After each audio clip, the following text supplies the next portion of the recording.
سورۃ مریم۔ بسم اللہ الرحمن الرحیم۔ کافہا یا عین صاد، ذکر رحمت ربک عبدہ زکریا اذ نادى ربه نداء خفيا قال رب إني وهن العظم مني واشتعل الرأس شيبا ولم أكن بدعائك رب شقيا وإني خفت الموالي من ورائي وكانت امرأتي عاقرا فهب لي من لدنك وليا يرثني ويرث من آل يعقوب واجعله رب رضيا۔ کاف ہا یا عین صاد، یہ ذکر ہے آپ کے رب کی رحمت کا اپنے بندے زکریا پر۔ زکریا علیہ السلام انبیاء بنی اسرائیل میں سے ہیں۔ یہ بڑھئی تھے، کارپینٹر، اور ان کا پیشہ ان کا ذریعہ آمدنی تھا۔ اذ نادى ربہ نداء خفیا، جب اس نے اپنے رب کو نہایت آہستہ آواز سے پکارا تھا۔ چپکے چپکے کیوں پکارا؟ کیونکہ دعا ہی ایسی تھی کہ سب کے سامنے اگر مانگتے تو لوگ ہنسنا شروع کر دیتے۔ انتہائی بوڑھے ہو چکے تھے اور اس وقت اولاد مانگ رہے تھے۔ اللہ کی رحمت سے مایوس ہی نہیں ہوئے، ظاہری امکانات بھی نہیں تھے، اور دوسری وجہ یہ ہے کہ اللہ سبحانہ وتعالیٰ نے بھی ہمیں چپکے چپکے پکارنے کا حکم دیا ہے، کیونکہ جو دعا چپکے چپکے پکاری جاتی ہے اس میں کوئی ریاکاری نہیں ہوتی، دکھاوا نہیں ہوتا، اور انسان کی کنسنٹریشن زیادہ ہوتی ہے۔ اس نے کہا، اے میرے رب، بے شک میری ہڈیاں کمزور ہو گئی ہیں اور میرا سر بڑھاپے سے بھڑک اٹھا ہے، اور اے میرے رب، میں تجھ سے دعا مانگ کر کبھی نامراد نہیں ہوا۔ یعنی جس طرح لکڑی آگ سے بھڑک اٹھتی ہے، اسی طرح میرا سر بالوں کی سفیدی سے بھڑک اٹھا ہے، یعنی انتہائی شدید بوڑھا ہو چکا ہوں۔ تو اس سے یہ پتہ چلتا ہے کہ اگر ظاہری اسباب نہ بھی ہوں تو دعائیں کرتے رہنا چاہیے۔ یہ بہت بڑی اگزامپل ہے۔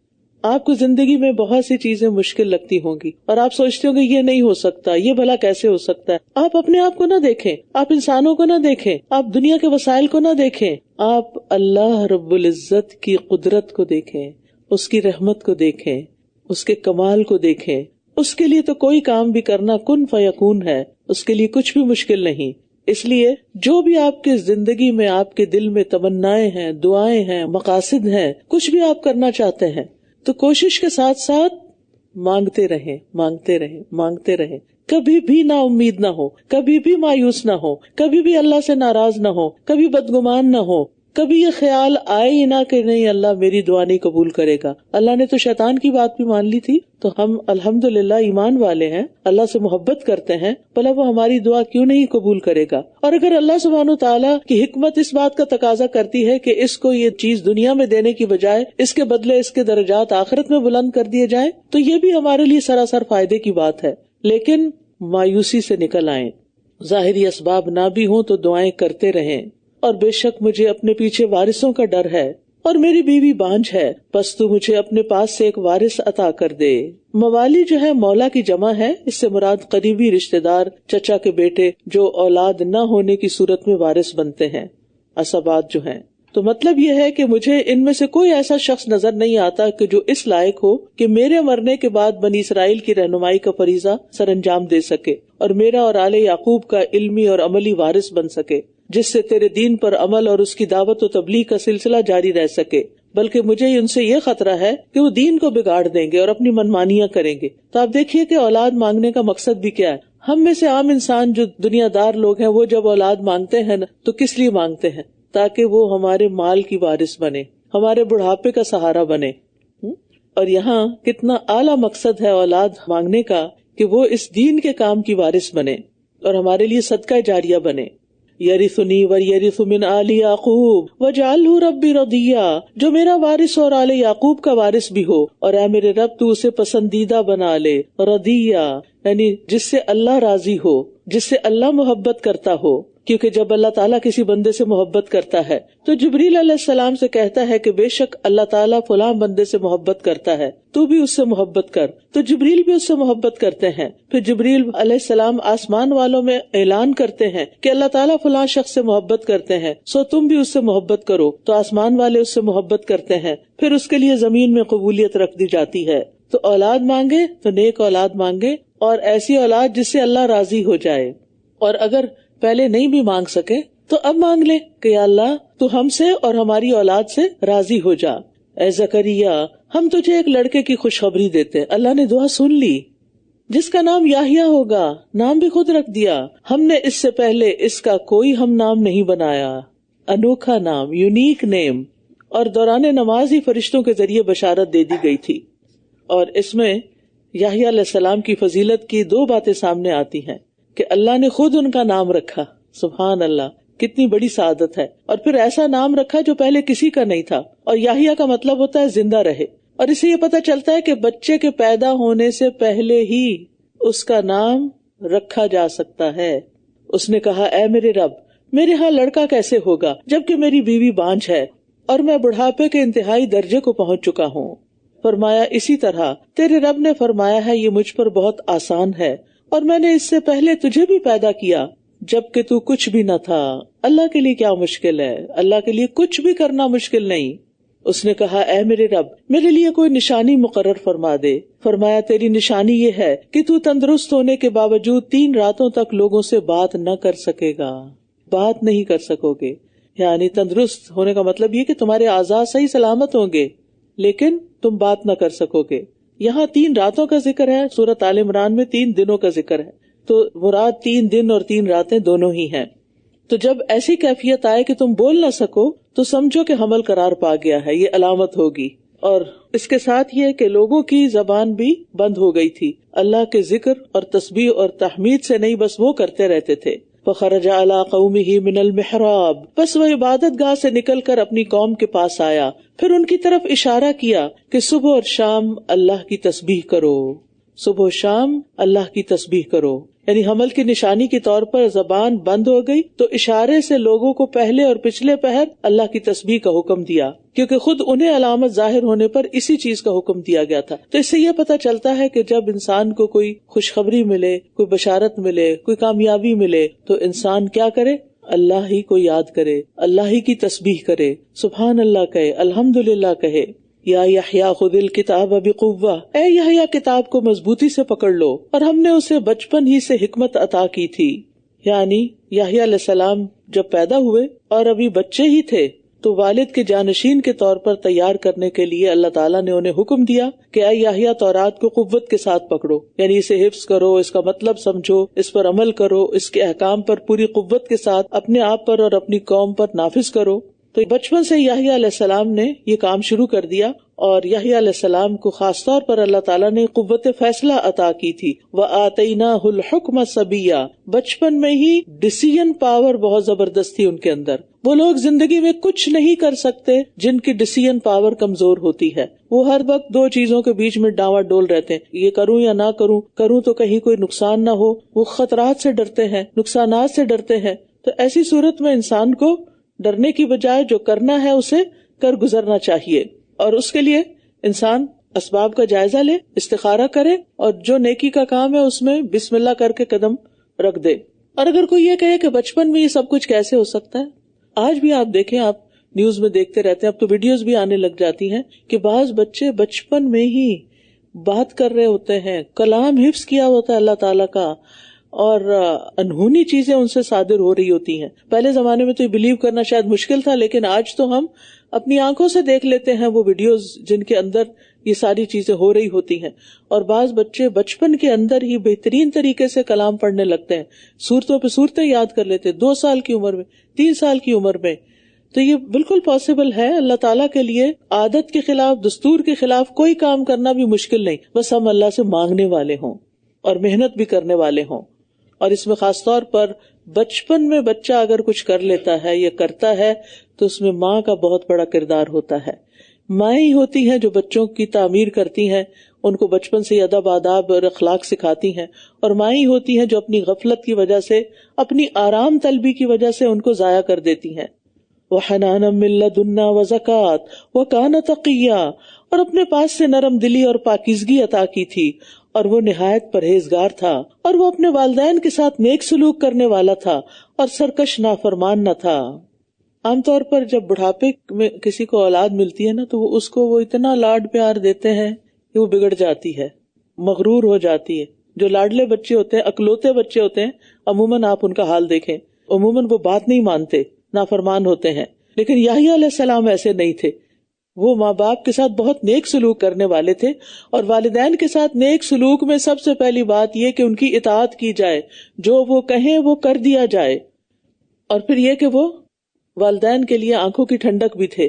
جس طرح کی دعا مانگی زکریا علیہ السلام نے، اللہ نے اس سے بھی بڑھ کر بہترین بچہ ان کو عطا کیا. وَسَلَامٌ عَلَيْهِ يَوْمَ وُلِدَ وَيَوْمَ يَمُوتُ وَيَوْمَ يُبْعَثُ حَيًّا، اور سلام ہے اس پر جس دن وہ پیدا ہوا اور جس دن وہ فوت ہوگا اور جس دن وہ دوبارہ زندہ کر کے اٹھایا جائے گا. یہ 3 وقت انتہائی پریشانی کے وقت ہیں، اور وہ ان 3 اوقات میں ہر پریشانی سے سلامت رہیں گے. وَاذْكُرْ فِي الْكِتَابِ مریم، اور کتاب میں مریم کا ذکر کیجیے جب وہ اپنے گھر والوں سے الگ ہو کر مشرق کی طرف ایک مکان میں آ گئی تھی. یعنی مریم علیہ السلام جو تھی، جو کہ اسی فیملی سے تھی، تو ان کا بھی ذکر ساتھ ہی آ گیا ہے. اور وہ علیحدہ ہونے کا مطلب کیا ہے کہ مسیح علیہ السلام کی پیدائش کی خاطر وہ پہلے تو ہیکل میں تھی اور وہاں دن رات عبادت کرتی تھی، لیکن جب حمل کے آثار نظر آنے لگے تو دور ایک جگہ پر چلی گئیں. اور کہا جاتا ہے کہ مسیح علیہ السلام کی پیدائش بھی وہیں ہوئی، اور یہ بیت المقدس کے مشرقی جانب ہوئی تھی، اسی لیے نصارہ نے مشرق کو اپنا قبلہ بنایا ہوا ہے. پھر اس نے ان کی طرف سے پردہ کر لیا تو ہم نے اس کی طرف اپنی روح فرشتے کو بھیجا، تو اس نے اس کے سامنے ایک مکمل انسان کی صورت اختیار کی. اس سے پتہ چلتا ہے کہ جبریل علیہ السلام پورے انسان کی شکل میں مریم علیہ السلام کے پاس آئے تھے. قالت انی اعوذ بالرحمن منک ان کنت تقیا، وہ کہنے لگی میں تجھ سے رحمان کی پناہ مانگتی ہوں اگر تو اللہ سے ڈرنے والا ہے. اب یہ مریم علیہ السلام اور جبریل علیہ السلام کی آپس کی بات چیت ہے. یعنی یہ صورتحال دیکھ کے کہ ان کے حجرے میں کبھی کوئی آیا نہیں، کوئی مرد انہوں نے کبھی دیکھا نہیں، تو یہ ایک نوجوان مرد کہاں سے آ گیا، تو سخت خوف زدہ ہو گئی. اور یہ بڑا ہی نازک وقت تھا، خود بھی نوجوان تھی اور سامنے نوجوان خوش شکل مرد کھڑا ہے، اور تنہائی بھی تھی، کوئی دوسرا بھی پاس موجود نہیں. لیکن جو نوبارد تھا اس کا نورانی چہرہ دیکھ کر ان کو کچھ سمجھ تو آ گئی بات کی یہ کوئی پرہیزگار انسان ہی معلوم ہوتا ہے، لہذا اللہ کا واسطہ دے کر کہا کہ میں تیری طرف سے رحمان کی پناہ میں آتی ہوں، یعنی اس بات سے کہ تو مجھ پر کسی قسم کی دست درازی کرے. اس نے کہا میں تو تیرے رب کا بھیجا ہوا ہوں، یعنی فرشتہ ہوں، تاکہ میں اللہ کے اذن سے تجھے ایک پاکیزہ لڑکا عطا کروں. وہ کہنے لگی میرے لیے کوئی لڑکا کیسے ہوگا جبکہ مجھے کسی انسان نے چھوا تک نہیں، اور نہ ہی میں کوئی بدکار عورت ہوں. اس نے کہا اسی طرح ہوگا، تیرے رب نے فرمایا ہے کہ یہ مجھ پر بہت آسان ہے، اور تاکہ ہم اسے لوگوں کے لیے ایک نشانی اور اپنی طرف سے ایک رحمت بنا دیں، اور یہ کام طے شدہ ہے، یعنی یہ تو ہو کر ہی رہنا ہے. پھر وہ اس سے حاملہ ہو گئی تو اسے لے کر ایک دور کے مقام پر چلی گئی. یعنی جب حضرت مریم حاملہ ہو گئی تو اب اس علاقے میں رہنا انہیں پسند نہیں تھا، تو بیت المقدس والا حجرہ چھوڑ کر دور کے مقام پہ چلی گئی. کہا جاتا کہ یہ مقام بیت اللحم تھا اور یہ وہاں سے تقریباً 8 میل دور تھا. پھر درد ذہ اسے ایک کھجور کے تنے تک لے آیا، یعنی حجرے سے باہر آ گئی. وہ کہنے لگی اے کاش کہ میں اس سے پہلے ہی مر جاتی اور بھولی بسری ہو جاتی.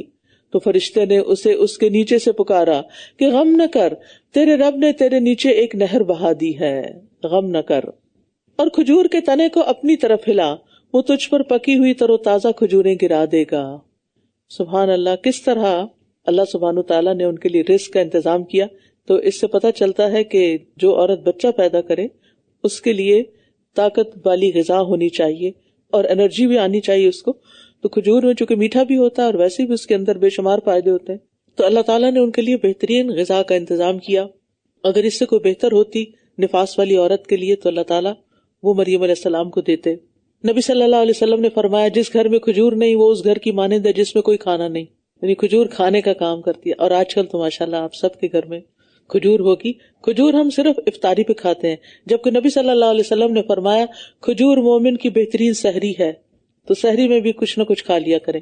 فکلی وشربی وقرری عینا، بس کھا اور پی اور آنکھیں ٹھنڈی کر، خوش ہو جا. پھر اگر تو کسی انسان کو دیکھے تو کہہ دینا کہ میں نے تو رحمان کے لیے روزے کی نظر مانی ہے، لہٰذا آج میں کسی انسان سے ہرگز کوئی بات نہ کروں گی. یعنی چپ رہنا. خاموشی بھی کئی باتوں کی بات ہوتی ہے، کئی سوالوں کا جواب ہوتی ہے. تو اس لیے ضروری نہیں ہوتا کہ اگر کوئی آپ پر کوئی الزام دھرے تو آپ فوراً بولنا شروع کر دیں، ڈیفینسو ہو جائیں اور بہت سی بحث شروع کر دیں. بہت سے مواقع پر خاموشی بولنے سے زیادہ بہتر ہوتی ہے. اللہ ہمیں وہ حکمت دے دے کہ ہم جیسے بولنا سیکھ گئے ہیں ایسے ہی خاموش رہنا بھی سیکھیں. پھر وہ اسے اٹھائے ہوئے اپنی قوم کے پاس لے آئی. وہ کہنے لگے اے مریم تو ایک عجیب چیز لائی ہے. یعنی اللہ کی کرامت کو دیکھ کر مریم علیہ السلام کو اطمینان ہو گیا کہ اللہ تعالیٰ اس کو رسوا نہیں ہونے دے گا. لیکن اب فکر تو تھی بہرحال قوم کیا ری ایکشن شو کرتی، اور قوم نے تو وہی کیا جو بنی اسرائیل کرتے ہیں. یا اخت ہارون، اے ہارون کی بہن، تیرا باپ کوئی برا آدمی نہ تھا اور نہ ہی تیری ماں کوئی بدکار عورت تھی. اب یہ کون سے ہارون ہیں؟ یہ موسیٰ علیہ السلام کے بھائی ہارون نہیں ہیں، کیونکہ وہ تو موسیٰ علیہ السلام کے زمانے میں گزر چکے. یہ یا تو حضرت مریم کے اپنے سگے بھائی تھے کوئی ہارون، اور بہت نیک انسان تھے کہ ان کی نیکی کا ذکر کر کے انہوں نے حضرت مریم کو یعنی ایک طرح سے کچھ لان تان کی، لیکن جو کہ حق نہیں بنتا تھا ان کا، کیونکہ وہ سمجھتے تھے کہ نعوذ باللہ یہ کوئی شاید ناجائز بچہ لے کر آئی ہیں. فَأَشَارَتْ إِلَيْهِ، بولی کچھ نہیں اللہ تعالیٰ کے حکم کے مطابق، تو اس نے اس بچے کی طرف اشارہ کر دیا. وہ کہنے لگے بھلا ہم اس سے کیسے بات کریں جو ابھی گود میں ایک بچہ ہی ہے. بچہ بول اٹھا، وہ بول اٹھا بے شک میں اللہ کا بندہ ہوں، اس نے مجھے کتاب عطا کی اور مجھے نبی بنایا. اب آپ دیکھیں کہ عیسیٰ علیہ السلام بھی ایکسیپشنل بچے تھے اور ماں کی گود میں ہی بولنا شروع ہو گئے. اور اس نے مجھے بابرکت بنایا ہے جہاں پر بھی میں ہوں، اور اس نے مجھے نماز اور زکوٰۃ کا تاکیدی حکم دیا ہے جب تک میں زندہ رہوں. وجعلنی مبارکن اینما کنت، یعنی بہت بابرکت. برکت کا مطلب ہوتا ہے خیر کثیر، اور یہ برکہ سے ہے جس کا معنی تالاب ہوتا ہے جس میں بہت پانی ہوتا ہے، یعنی اس سے بے شمار لوگ فائدہ اٹھاتے رہتے ہیں. تو مبارک انسان وہ ہوتا ہے جس سے ہر کوئی فائدہ اٹھائے. اور ہم کیا کہتے ہیں، میں کوئی ڈور میٹ ہوں کہ ہر کوئی میرے اوپر سے گزر جائے، کیوں مجھے ہر کوئی یوز کرے. لوگ مجھے یوز کرتے ہیں، لوگ مجھ سے فائدہ اٹھاتے ہیں، میں کسی کو نہ نہیں کر سکتی. آپ خوش قسمت ہیں کہ جس کو اللہ نے لوگوں کے فائدے کے لیے بنایا ہے. یہ نہیں سوچنا چاہیے کہ میں ہی کیوں، نہیں، شکر ہے کہ میں ہی ہوں کہ اللہ نے مجھ سے یہ کام لیا، کیونکہ ہر ایک کو اللہ نے مختلف نعمتیں دے رکھی ہیں. تو جو نعمت آپ کو ملی ہے اس نعمت کو بانٹیں، اور نعمتیں دینے سے بڑھتی ہیں، روکنے سے نہیں بڑھتی. اور پھر یہاں ایک بڑی اہم بات ہے کہ مجھے نماز اور زکوٰۃ کا حکم دیا جب تک میں زندہ رہوں. تو اس سے کیا پتہ چلتا ہے کہ شریعت کے احکام کا انسان موت تک پابند رہے گا. وَاعْبُدْ رَبَّكَ حَتَّى يَأْتِيَكَ الْيَقِينُ، یعنی ہر پیغمبر کو نماز کی پابندی کا حکم ہے. ابراہیم علیہ السلام نے اپنے اور اپنی اولاد کی نماز کی پابندی کی دعا مانگی، رب اجعلنی مقیم الصلاۃ ومن ذریتی. اور کوئی بھی شخص نماز کے بغیر ولی اللہ نہیں بن سکتا، کیونکہ بعض لوگ کہتے ہیں کہ وہ تو اتنے پہنچے ہوئے ہیں کہ اب ان سے نماز معاف ہو گئی. کسی سے کوئی نماز معاف نہیں ہوتی، یہ سب آخری دم تک ادا کرنی ہوتی، جب تک انسان کی جان میں جان ہے اور وہ ادا کر سکتا ہے، ہوش میں ہوئے. اور پھر اللہ کی عبادت کے بعد اپنی والدہ سے نیک سلوک کرنے والا. وَبَرًّا بِوَالِدَتِي وَلَمْ يَجْعَلْنِي جَبَّارًا شَقِيًّا، اور اپنی والدہ سے نیک سلوک کرنے والا بنایا ہے اور مجھے سرکش اور بدبخت نہیں بنایا. اس سے پتہ چلتا ہے کہ والدین سے بدسلوکی کرنے والا شقی اور بد نصیب بدبخت ہوتا ہے. انسان کی خوش قسمتی اس بات میں ہے کہ وہ اپنے والدین کے لیے کتنا فائدہ مند ہے، اور خصوصاً ایسی والدہ جو باپ اور ماں دونوں کی جگہ ہو، سنگل پیرنٹ، اس کا خیال رکھنا تو اور بھی زیادہ ضروری ہے. اور یہاں خاص طور پر والدہ کا ذکر کیا گیا کیونکہ عیسیٰ علیہ السلام کی صرف والدہ ہی تھی، وہ اللہ کی نشانی تھے، بغیر والد کے پیدا ہوئے تھے.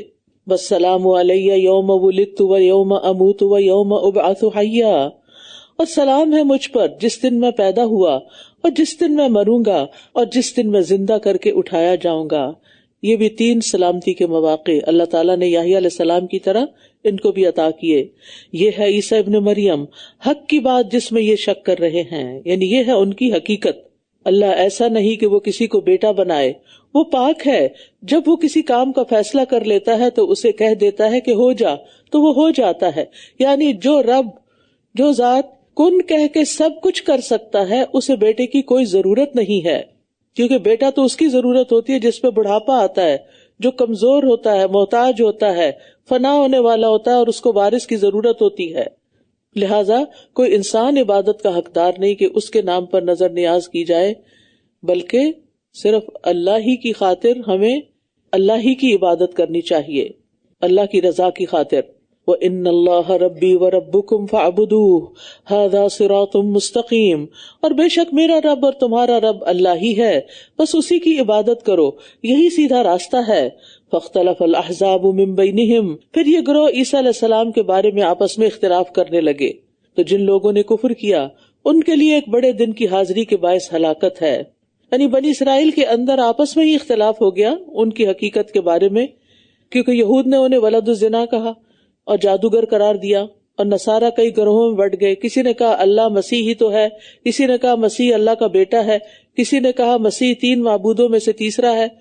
تو اپنے اپنے ورژنز ہیں ان کے، آپس کا اختلاف ہے. اسمع بہم و ابصر، کیا خوب سننے والے اور کیا خوب دیکھنے والے ہوں گے جس دن وہ ہمارے پاس آئیں گے. لیکن ظالم لوگ آج کے دن صریح گمراہی میں مبتلا ہیں. تو اس سے پتہ چلتا ہے کہ قیامت کے دن کوئی بھی شخص حق سے روگردانی نہ کر سکے گا. آج یہ حق سے اندھے بہ رہے ہیں، لیکن قیامت کے دن ان کی آنکھیں اور کان خوب کھل جائیں گے اور وہ کہیں گے ربنا ابصرنا وسمعنا فرجعنا نعمل صالحا، کہ ہم نے دیکھ لیا، اب حقیقت نظر آ گئی، ہم نے سن لیا، اب تو ہمیں واپس لوٹا کہ ہم نیک کام کر کے آئیں. لیکن کسی کے لیے کوئی واپسی نہیں ہوگی. وَأَنذِرْهُمْ يَوْمَ الْحَسْرَةِ، اور انہیں حسرت کے دن سے ڈرائیے. یہ قیامت کا دن ہے جس میں ہر انسان کو ریگریٹس ہوں گے، حسرت ہوگی. جنہوں نے کفر کیا ان کو تو ہوگی ہی ہوگی، جنہوں نے غلط کام کیے ان کو تو ہوگی ہی ہوگی، لیکن جنہوں نے نیک کام کیے ہوگے ان کو بھی حسرت ہوگی. کس بات کی؟ کاش کچھ نیکیاں اور کر لیتے. ہم نے اپنا وقت کیوں ضائع کیا؟ ہم نے اپنی جوانی کیوں ضائع کر دی؟ ہم نے اپنی صلاحیتوں سے کام کیوں نہیں لیا؟ ہم تو بہت کچھ کر سکتے تھے. آج ہمیں احساس ہی نہیں ہوتا. ہم گھنٹوں بیٹھ کے فضول باتیں کرتے ہیں یا دیکھتے رہتے ہیں یا ادھر ادھر بیکار کے کاموں میں الجھے رہتے ہیں اور وہ چیزیں نہیں کرتے، وہ کام نہیں کرتے جو ہماری آخرت میں ہمیں فائدہ دینے والی ہیں.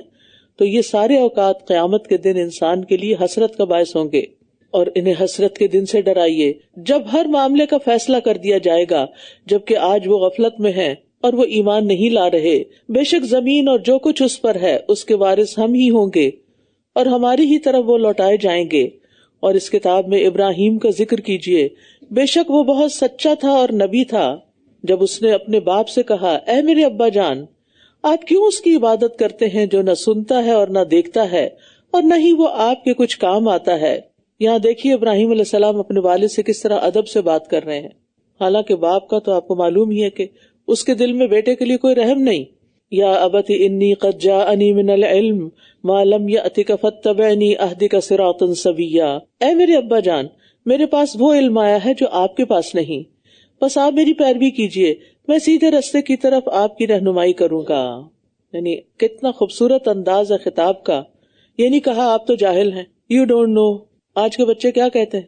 یو ڈونٹ نو مام، یو ڈونٹ نو، آپ کو کچھ پتا نہیں، ہنسنا شروع کر دیتے ہیں. لیکن یہاں آپ کتنے ادب سے کہتے ہیں کہ میرے پاس کچھ ایسا علم ہے جو آپ کے پاس نہیں، آپ میرے پیچھے چلیے، میرے پیچھے آئیے، میں آپ کو رستہ دکھاتا ہوں.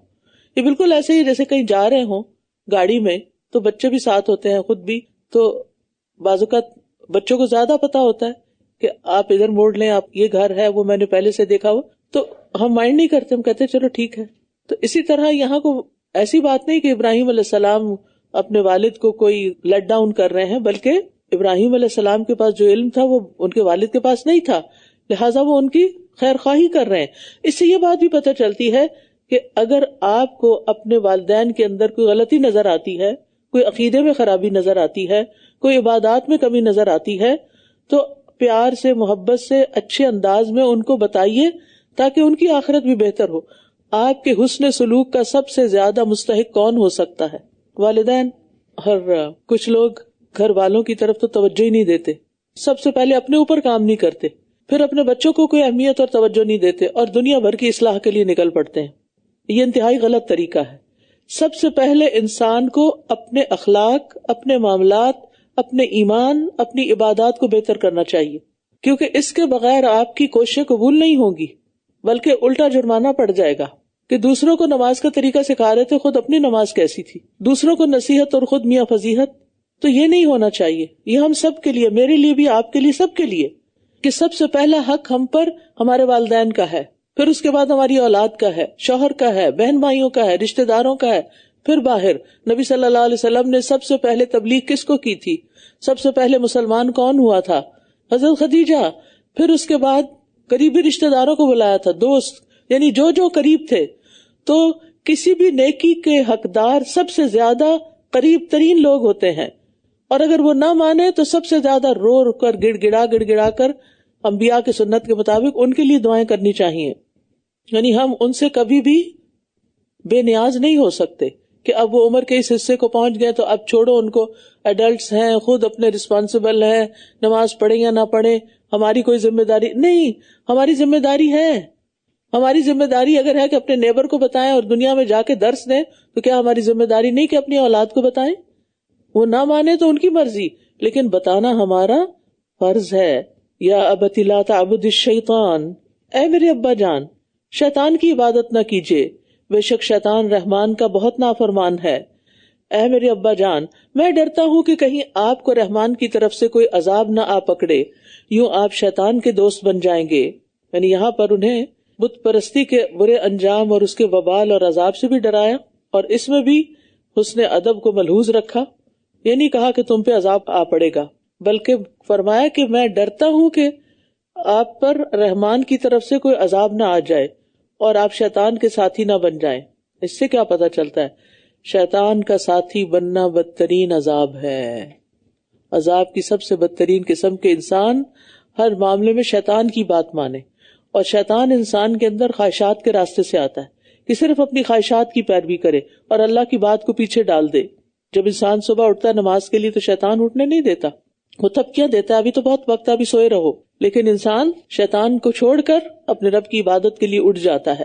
اس نے کہا اے ابراہیم کیا تو میرے معبودوں سے منہ موڑنے والا ہے؟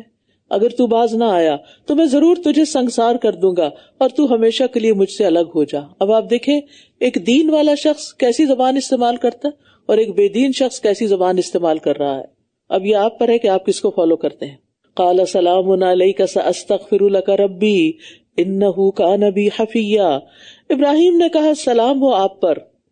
دیکھیے وہ ڈانٹ رہے ہیں، سخت بات کر رہے ہیں، مارنے کی دھمکیاں دے رہے ہیں، وہ کہہ رہے ہیں سلام ہو آپ پر، میں اپنے رب سے آپ کے لیے ضرور بخشش مانگوں گا، بے شک وہ مجھ پر بڑا ہی مہربان ہے. یہ ہوتی ہے خیر خواہی. ایسے کرتے ہیں گھر والوں کو تبلیغ، یہ کہہ کے کہ وہ بات نہیں سنتے، بس میں نہیں اب کچھ کہتی. نہیں، وہ اگر آپ کو جان سے مارنے کی دھمکی بھی دے تب بھی آپ نے ان کو بتانا ہے، تب بھی آپ ان کے ساتھ حسن سلوک کریں گے، تب بھی آپ ان کے لیے دعائیں مانگیں گے اور نرمی کا معاملہ کریں گے. اور میں تمہیں اور جنہیں تم اللہ کے سوا پکارتے ہو سب کو چھوڑ رہا ہوں، اور میں تو صرف اپنے رب کو ہی پکارتا رہوں گا. امید ہے کہ میں اپنے رب سے دعا مانگ کر محروم نہ رہوں گا. کیسی امید ہے! انبیاء کی امید ایسے ہی ہوتی، اور اللہ تعالیٰ سے اچھی امید رکھنا یہ ایمان کا حصہ ہے. یعنی تم اپنے بتوں کو پکار رہے ہو، میں تو اپنے رب کو پکاروں گا. بت تو کچھ نہیں دے سکتے لیکن میرا رب مجھے نا امید نہیں کرے گا. پھر جب اس نے انہیں اور جن کی وہ اللہ کے سوا عبادت کرتے تھے چھوڑ دیا تو ہم نے اسے اسحاق اور یعقوب عطا کیے اور ہر ایک کو ہم نے نبی بنایا. یعنی اللہ تعالیٰ نے پھر ایک خاندان لیا تو ایک اور دے دیا جو اس سے کئی درجے بہتر تھا، اور ہم نے انہیں اپنی رحمت سے نوازا اور ہم نے ان کو سچی اور بلند ناموری عطا کی. سبحان اللہ. آل ابراہیم پر اللہ تعالیٰ نے طرح طرح کے دینی اور دنیاوی بے شمار انعامات کیے. اموال اور اولاد کی کثرت، ارض مقدس کی خلافت، نسل در نسل نبوت، امامت، بہت کچھ عطا کیا. بادشاہت، یہ آپ کی نسل میں سب کچھ چلا، اور یہ ان کی قربانیوں کا نتیجہ تھا. پیچھے بھی ہم نے سورۃ کہف میں بھی پڑھا نا کہ والدین کی نیکیاں اولاد کو فائدہ دیتی ہیں. تو اگر آپ نیک ہیں اور آپ چاہتے ہیں کہ دوسروں کے لیے خیر خواہی ہو تو اللہ تعالیٰ جو کام آپ نہیں کر سکے اللہ تعالیٰ وہ آپ کی اولاد سے لے لے گا, وہ کسی اور سے لے لے گا اور آپ کا حصہ اس میں ہو جائے گا. تو اس لیے اپنی نمازوں میں, نمازوں سے باہر, قبولیت کے اوقات میں کبھی بھی اپنے بچوں کو, اپنی اولادوں کو, اپنے شاگردوں کو دعاؤں میں نہ بھولیں, کیونکہ آپ کے بعد آپ کے لیے بہترین صدقہ جاریہ اور سرمایہ یہی ہے. اور یہاں جو لسان صدق علیہ ہے, اس سے مراد ابراہیم علیہ السلام کی شہرت اور ناموری ہے. لسان بول کے وہ چیز مراد لی جاتی ہے جو زبان سے متعلق ہوتی ہے, یعنی بول. شہرت اور ناموری مراد ہوتی ہے. اور ید بول کر احسان مراد لیتے ہیں کیونکہ وہ ہاتھ کے ساتھ ہوتا ہے. اور اللہ تعالیٰ نے ابراہیم علیہ السلام کا ذکر خیر ہمیشہ کے لیے زبانوں پہ جاری کر دیا. ہم درود شریف میں بھی ان کا نام لیتے ہیں. اور اس کے علاوہ یہودی, عیسائی, مسلمان سب ان کی تعظیم کرتے ہیں.